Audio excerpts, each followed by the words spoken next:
awarded Most Promising Singer, and some predict that she may even be the next Lea Salonga.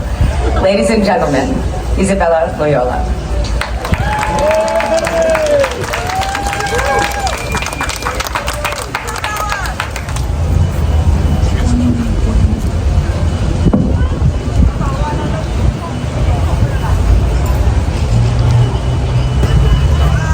Oh, say, can you see by the dawn's early light what so proudly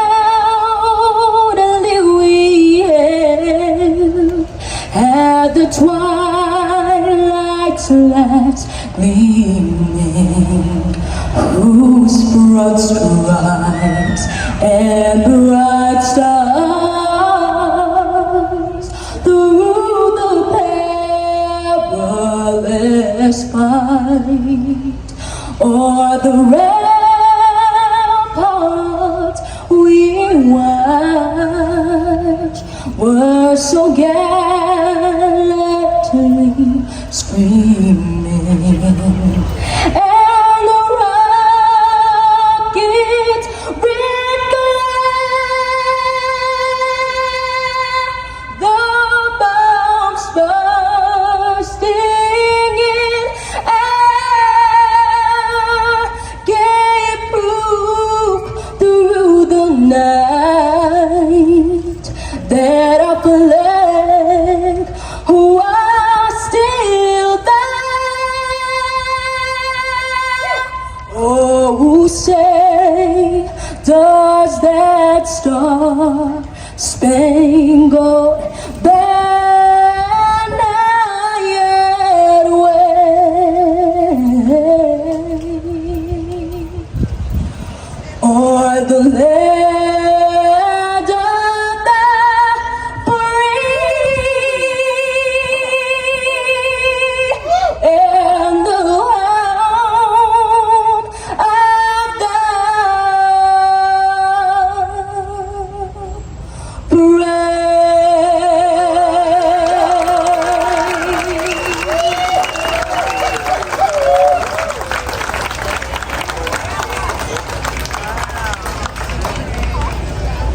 bayang magiliw, perlas ng silanganan, alab ng puso, sa dibdib mo'y buhay, lupang hinirang, tuyan ka ng magiting, sa manlulupig, di ka pasisiil, sa dagat at puntok, sa simoy at sa langit mo'y bughaw, may dilag ang tula at awit sa paglayang minamahal, ang kislap ng watawat mo'y tagumpay na nagdidingning, ang bituin at araw nga kanan, pamadi magdidilim, lupa ng araw ng luwan, hatid pagsinta, buhay ay langit sa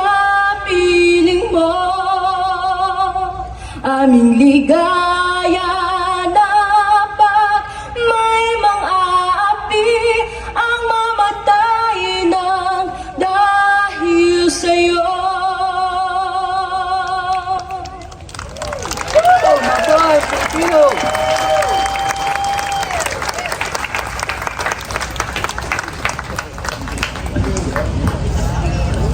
Thank you, Isabella. Wow, right? I think that deserves another big, huge round of applause. Very special. Thank you so much, Isabella Loyola. Good afternoon, everyone. How's everybody doing out there? Didn't she have a beautiful voice? She did a wonderful, wonderful job.